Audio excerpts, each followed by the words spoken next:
السلام علیکم ورحمۃ اللہ وبرکاتہ۔ بسم اللہ الرحمن الرحیم۔ شروع اللہ تعالیٰ کے نام سے جو بڑا مہربان نہایت رحم فرمانے والا ہے۔ اللہ تعالیٰ آپ سب پہ رحم فرمائے، اللہ تعالیٰ آپ سب کو نیک بنائے، اللہ تعالیٰ آپ کو اپنی نظروں پہ دیکھنے پہ اللہ تعالیٰ آپ کو اپنی پناہ میں رکھے۔ آپ کی نظریں بہت خطرناک ہیں۔ وراثت۔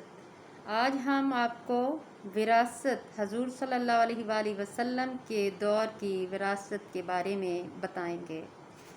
مسلمان جب ابتدائی مدینہ آئے ہیں تو اس وقت یہ حالت تھی کہ باپ مسلمان ہے تو بیٹا کافر ہے، ایک بھائی کافر ہے، دوسرا بھائی مسلمان ہے۔ اس حالت میں اقربا اور ازوا کی وراثت کا قانون کیوں نہ کہ نافذ ہو سکتا تھا، اس لیے آن حضرت صلی اللہ علیہ وآلہ وسلم جب مدینہ تشریف لائے تو آپ صلی اللہ علیہ وآلہ وسلم نے مہاجرین اور انصار میں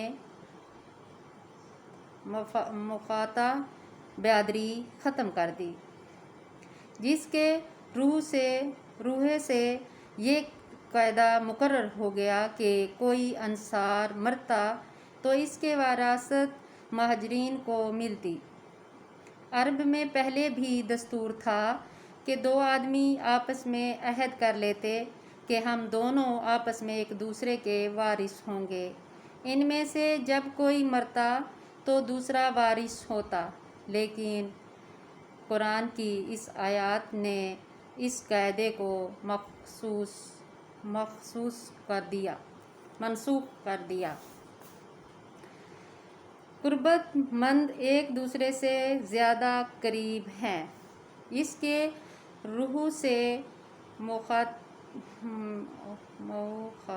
مقاطع کی بنا پر وراثت موقوف ہو گئی اور خاندان اور ذوی وراثت محدود ہو گئی۔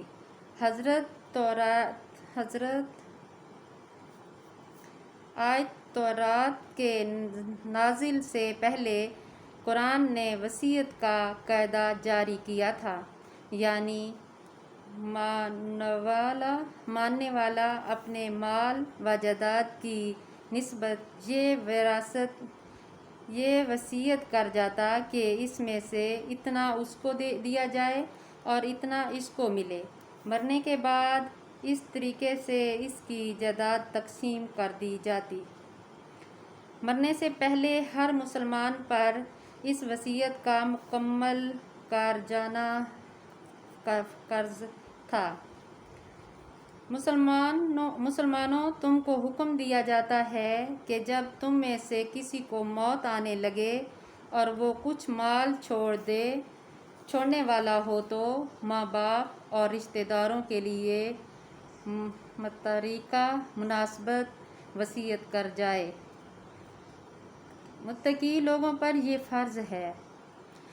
جو لوگ حالت مسافت میں مر جاتے ان کے لیے گواہی اور شہادت کا قانون میں مقرر کیا جاتا۔ گواہی کو چھپانا یا بدل دینا قانوناً جرم تھا، چنانچہ سورۃ بقرہ اور سورۃ مائدہ میں اس کی پوری تفصیل ہے۔ غزوہ بدر کے بعد مسلمانوں کی تعداد میں کافی ترقی ہوتی گئی، خاندان کے خاندان مسلمان ہو گئے۔ ان کے لیے وراثت کے مخصوص قانون کی ضروریات ہوئی۔ پھر وصیت کے قاعدہ میں بڑی وقت یہ تھی کہ ناگہانی موت کے موقع پر تقسیم جائیداد کا کوئی اصول جاری کرنا ممکن نہ تھا۔ مثلاً جہاد میں سینکڑوں مسلمان شریک ہوئے اب کسی کو معلوم ہے کس کی شہادت ہوگی۔ اس حالت میں وصیت نہ کر جانے سے رشتہ داروں میں جس کا قابو چل جاتا وہ جائیداد پر قبضہ کر لیتا۔ چنانچہ غزوہ احد میں یہی موقع پیش آتا۔ سعید بن ربیعہ رضی اللہ تعالیٰ عنہ جو بہت دولت مند صحابی تھے، اس جنگ میں شہید ہوئے۔ ان کی بیوی آن حضرت صلی اللہ علیہ وآلہ وسلم کی خدمت میں آئی کہ سید رضی اللہ تعالیٰ عنہ آپ صلی اللہ علیہ وآلہ وسلم کی خدمت میں شہید ہوئے۔ انہوں نے 2 لڑکیاں چھوڑی ہیں، لیکن سید رضی اللہ تعالیٰ عنہ کے بھائیوں نے سید رضی اللہ تعالیٰ عنہ کی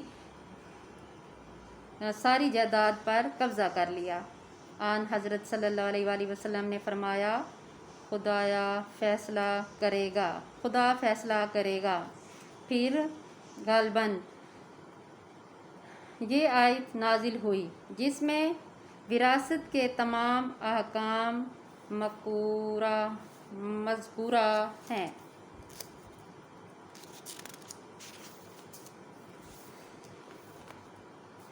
خدا تم کو تمہاری اولاد کی نسبت حکم دیتا ہے کہ لڑکے کو 2 لڑکیوں کے برابر حصہ ملے۔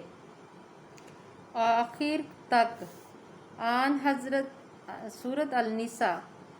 آن حضرت صلی اللہ علیہ وآلہ وسلم نے سید رضی اللہ تعالیٰ عنہ کے بھائی کو بلوا کر فرمایا کہ سعید کے متوقع میں سے 2/3 ان کی بیٹیوں اور 8واں حصہ ان کی بیوی کو دو۔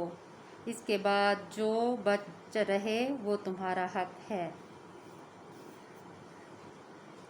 اہل عرب عورتوں کو وراثت سے محروم رکھتے تھے کہ وراثت اس کا حق ہے۔ جو تلوار چلاتے دنیا کی، اور اکثر قوموں میں بھی یہی دستور تھا۔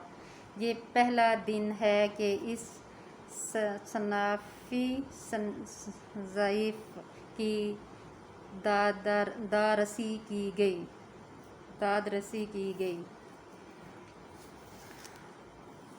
السلام علیکم ورحمۃ اللہ وبرکاتہ۔ اللہ حافظ۔ اللہ تعالیٰ آپ کو ایمان دے، آپ لوگ نیک انسان بنیں۔ بات صرف یہ ہے کہ ہم مسلمان ہیں تو ہمیں 5 وقت نماز ادا کرنی چاہیے، جو ہمارے لیے ضروری ہے، جس کی خاطر ہم دنیا پہ آئے ہیں۔ تو کوشش کریں کہ 5 وقت نماز پڑھیں۔ جھوٹ، غیبت، دوسروں کی بیویوں پہ نظر رکھنا، دوسری عورتوں پہ نظر رکھنا، ان سے بچیں۔ یہ بھی بہت بڑا گناہ ہے۔ چاہے آپ جتنے بھی اچھے ہو جائیں، کسی اور پر نظر ڈالیں گے تو آپ گناہ گار ہیں۔ ٹھیک ہے؟ اللہ تعالیٰ آپ کو ایمان دے۔ آمین ثم آمین۔ اللہ حافظ۔